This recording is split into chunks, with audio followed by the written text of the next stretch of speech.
Hey everybody, neonerz here, and today we are back on the RAC server. And before we get into the actual episode, I wanted to point out that we have finally, I'm adjusting my mic, updated the pack. Yes, finally, we are on version 1.5.4 of the RAC, and if you're interested to see what we added, what we removed, what we changed, what we updated, check down in the description is a link to the pack, and I actually literally just pointed down. I don't know why. That's why I stopped moving.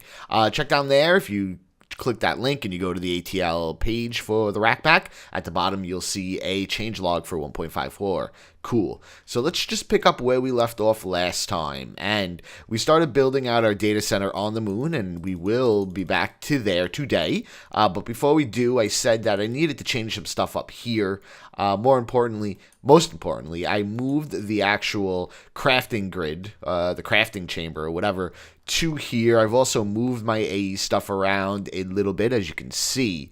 So this is pretty much the same assembly chamber that we had last time. As you can see, I have a couple recipes in there, but we'll talk about that in a minute. I also made a new item, a pattern encoder, and this is what you use to teach this how to make something. So as you can see, I have these two items in here already, and basically these are just encoded patterns. So I take one of these blank patterns, which are pretty inexpensive, and put in a pattern here, hit encode, and it gives me one of these encoded patterns. So just to show you how it works, we are going to make a pattern that I'm probably going to use pretty often, so I might as well do it, and that is a piston. Yes.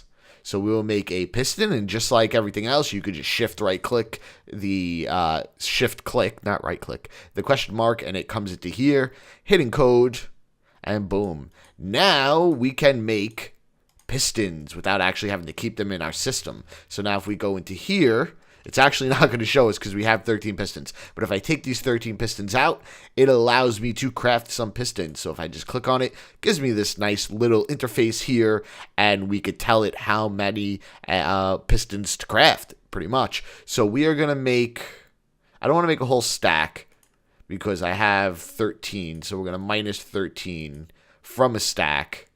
Just to show this how this goes.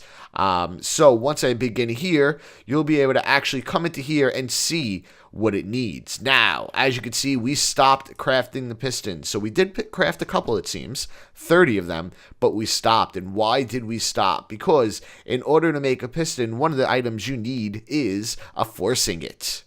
And I am out of force ingots. So now we need to make force ingots. Now, I think, can we actually put a crafting recipe in for force ingots? Let's see. I don't remember actually how to make a force ingot. Do I have to cook it or something? That's not what we wanted. That's not what we wanted. Crafting. Yes, there we go. We could actually make a card for a force ingot. So let's do silver, I guess. Silver or steel. They give us 3. Oh, let's get back to there. And everything else gives, oh, dark iron, no. Oh, gold, maybe. Let's see. How much silver do I have compared to gold? Silver, good amount. I still have some of this left. I don't know how that happened. Gold.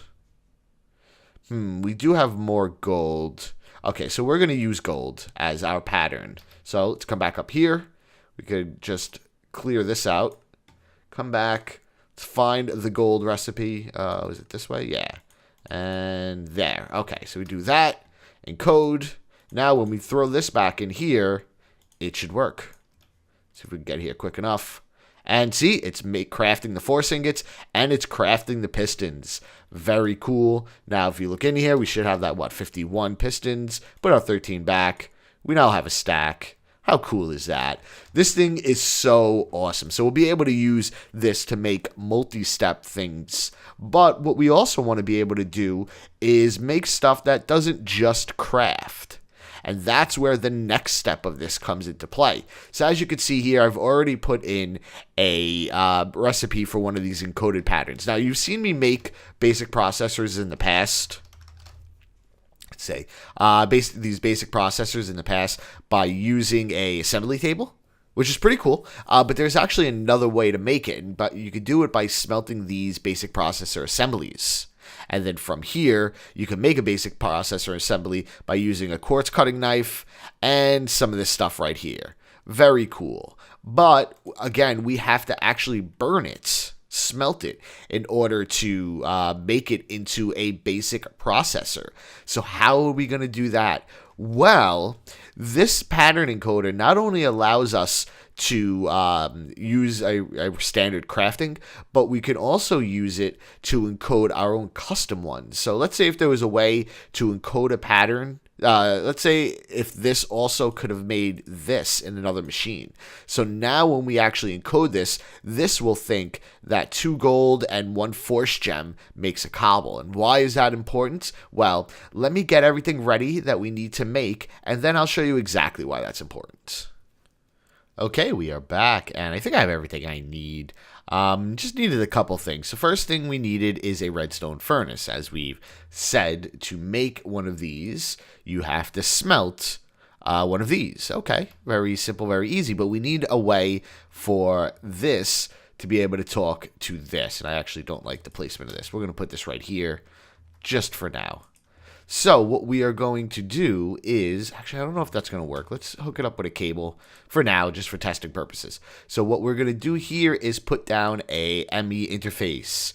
Very cool. And now the ME interface is basically going to tell the system how to actually use this furnace. And before we could do that, we need to tell the ME interface how to use the furnace, so we could tell the assembly chamber how to use it. Very simple, very easy. Basically what we want to do is, like I was saying before, not only can you use a crafting recipe, but you can create your own. So let's clear that. And basically what we want to tell it is, when you put this in the furnace, it will give us that. So let's encode that up. And we will take this out and put it here. So now it's going to know that when it receives one of these, it's going to put it into here. And this should be facing down. Okay. I don't know how it's going to actually take it out. I guess we'll figure that out. I might have to actually use some type of bus to pull it out. But it should be able to take it out. So let's see. Let's connect this up to it. Very cool. Now this knows about this.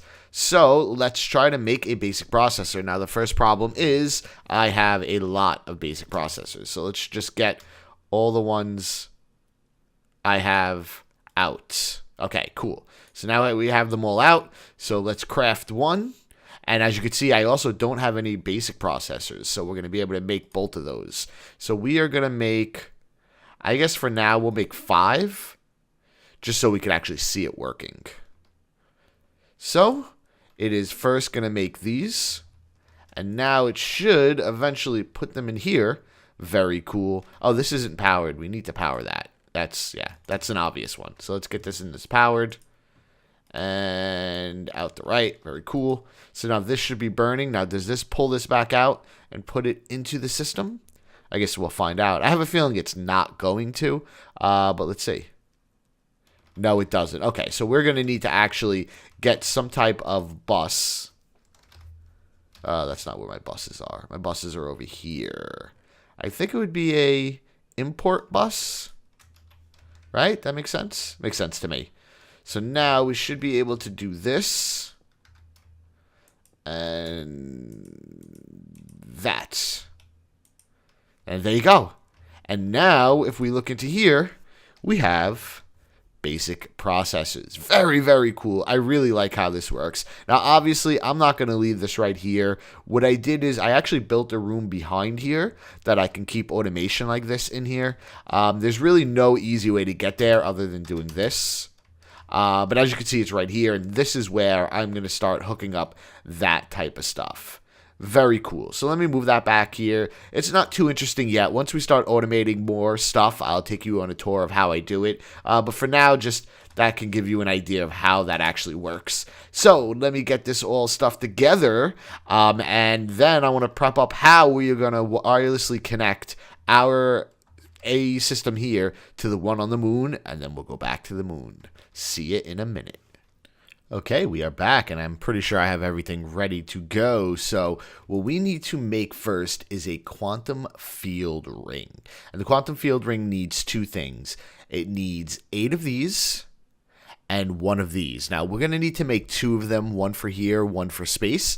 So we will make all that stuff right now, and I have everything prepared. As you can see, I already made 1.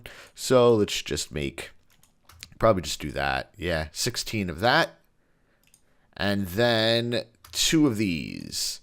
Very, very cool. Now, this is how this works. This is a multi-block structure. So we want to put these around here.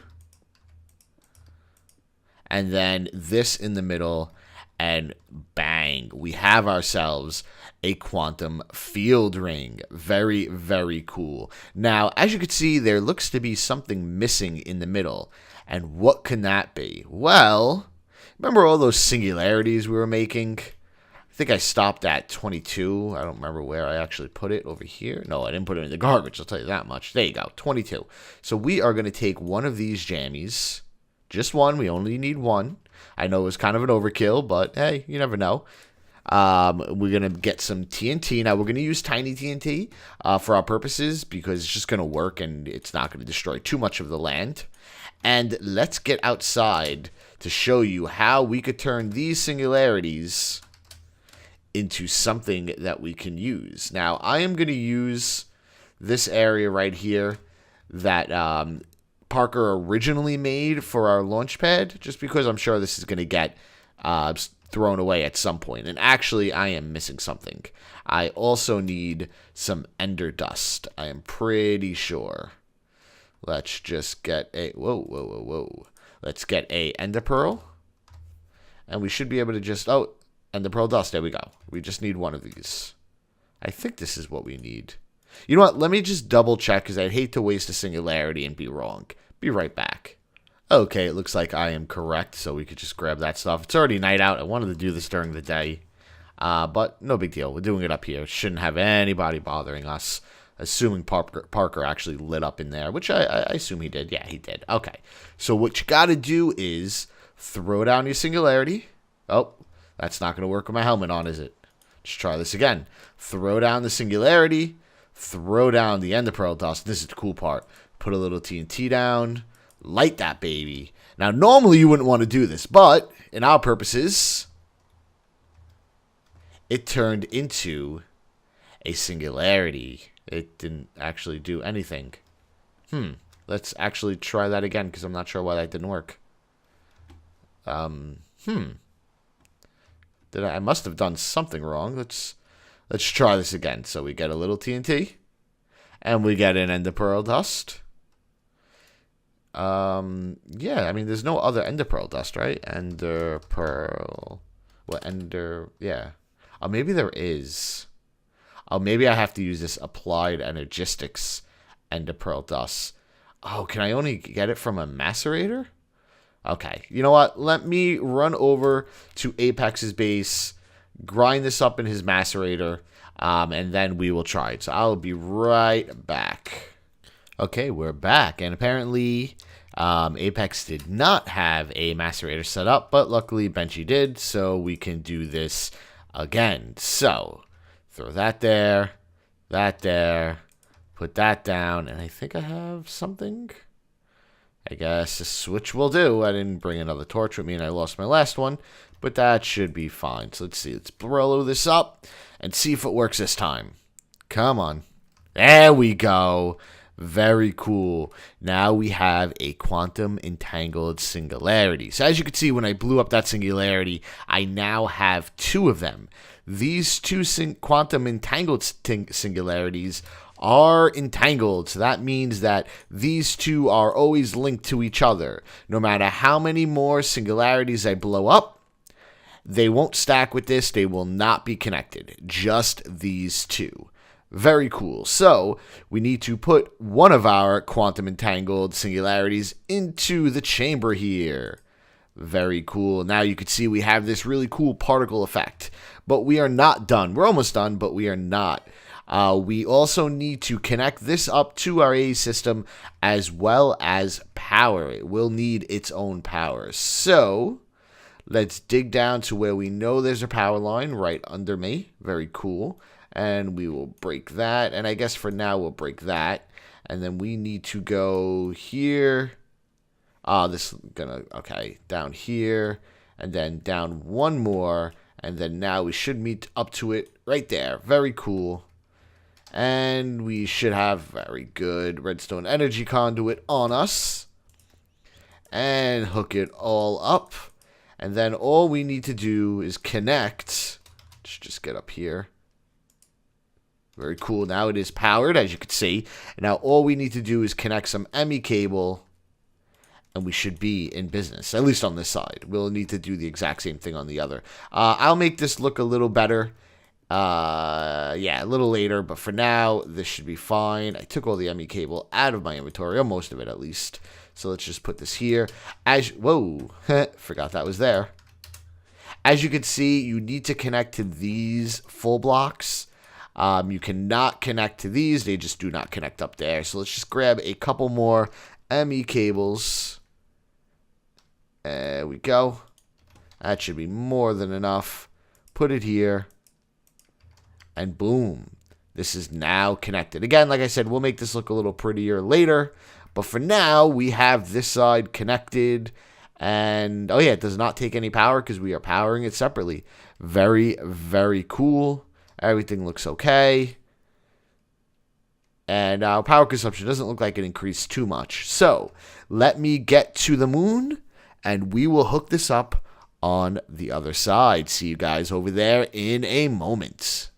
Okay, we are back on the moon, and as you can see, this is working fine. Now, I figured out what my problem was last time, how to connect these, and what I figured out in creative, I have another way that I can use this as backup power by using a power relay, or well, I can use these energy modules, I should say, these energy storage modules to connect here that will eventually connect into here. And that will allow me to use this as backup power.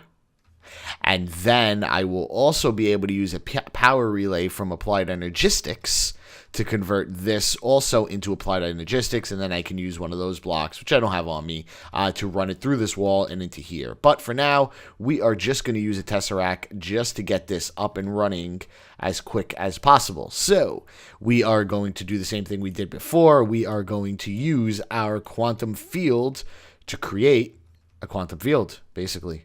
1, 2, 3. So we're going to put it right here, I think. Yeah, that looks like a cool place for it. No, because we want it to touch the floor. So yeah, we want it to touch the floor so we can actually run the needed cable to it. So I think right here should be fine. Boom. And then we should be able to just do that. Boom, boom. Put that down. We have that. Very cool. For now, we're just going to use the Tesseract to power this thing. We will clean it up sooner than later, but for now, I just want to get this baby up and running.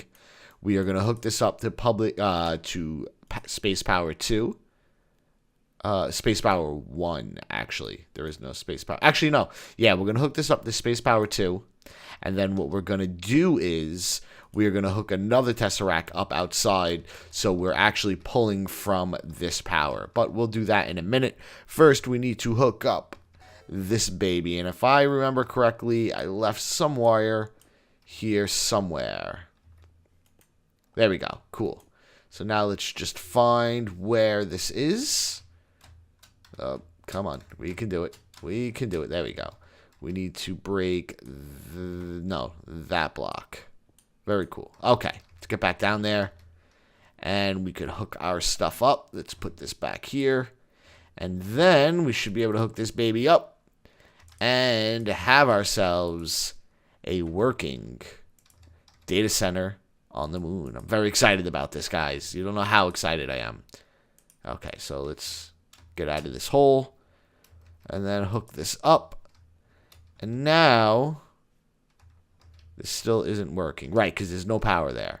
So we got to go back outside. Oh, we didn't actually even put this inside either. That was probably a bad idea. Boom. That is connected. Now we just need to power it up. And like I said, I have another energy tesseract with me. Let's go through this door. And this should work. Possibly. Hopefully. Just going to put this here. Again, I will pretty this all up. This is going to be owner only. Space control 2.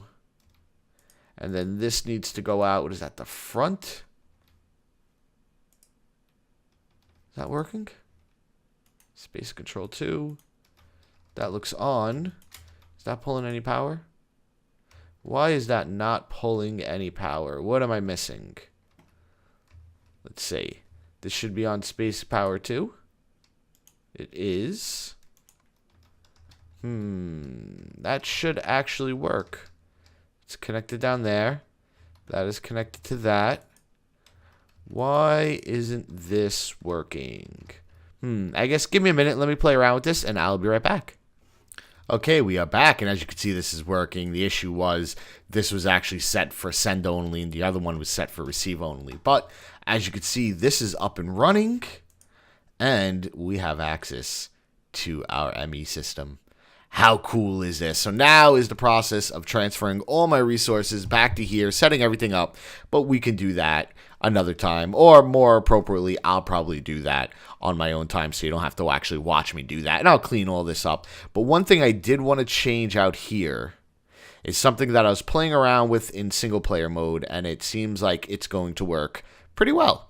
So first of all, this is a bottleneck in my system. Yes. So we are actually going to get rid of all this. Don't need it. Don't need these things. Pick it all up. We're going to use it for something else. Let's get out some of our heavy wire. Just do that for now. And that's all we need. Cool. Also, the same thing for right here. We don't need this here. Now, obviously, without this here, it is not going to seal. So what we need to get is our sealable... not ME. Well, we're going to need ME, but sealable heavy aluminum wire. Get that down. And that's going to be chugging along all over again. Cool. So now what we're going to do is we are going to do this a different way. So let's pick that up for a second. And we are going to put down our 4 storage modules. 1, 2, 3, 4. And that's not the way we want it. We're going to flip these around. Green is in. Red is out. Okay, cool. Now, this should work. And I'm pretty sure I have enough of these babies on me. Yep. We can get our Tesseract back down. Right here. So that's going. That's cool. And now we could take this. Now, I believe since this is a further run, this is not actually going to use this power unless it actually needs it. I could be wrong about that. And I don't actually want to go this route. No, we don't want to go this route. We will go... I hate doing this, but we will connect into here, over here. I'm not a big fan because it is going to... Oh, no, it's not going to connect to that. It's going to pass right by that. Boom. It sets up a little bit of a loop right there, but not a big deal. And let's see. How are we on power here? Oh. I think we just switched over. So are we not generating enough power? Am I going to have to come back here and hook up more of these cells? It does look like we are not generating enough power quick enough. So I am going to have to put more of these here. Not that big of a deal, I don't think. I could come back and do this another time. Now, is it because of this? Now, if I get rid of this for now, let's just take a look. If I get rid of that, is it still going to be pouring that much power? Yeah, it actually doesn't look like these are actually picking up much, if any. Let's just see. No. And again, I think it is because... But these are filled up, right? Yeah. I think that is because it's further away. So it only pulls power from the closest ones. I hope that's the issue, at least. Or not the issue. The answer. Not 100% sure. But for now, this will do it. So this is a little better. We are going to have to expand this out, but that should be fairly easy. I also want to throw a couple more solar panels. I don't know if these solar panels are enough. Let's see. Actually, you know what? They should actually be. Yeah, we're looking okay here, to be completely honest with you. Yeah, I think we're fine. This is up and running. We are going to have to come back and fix those, add some more power to it. I also want to change that up a little bit. I have a cooler way of doing that. But for now, that is it for today. As always, thank you for joining me. If you liked what you see, please give the video a like. It definitely helps a lot. If you want to see more videos like this, definitely subscribe to my channel. You won't have to do anything. The videos will just come to you. And how cool is that? Isn't that what everyone wants? That's what I want, at least. Anyways, again, thanks for joining me. I'll see you guys next time.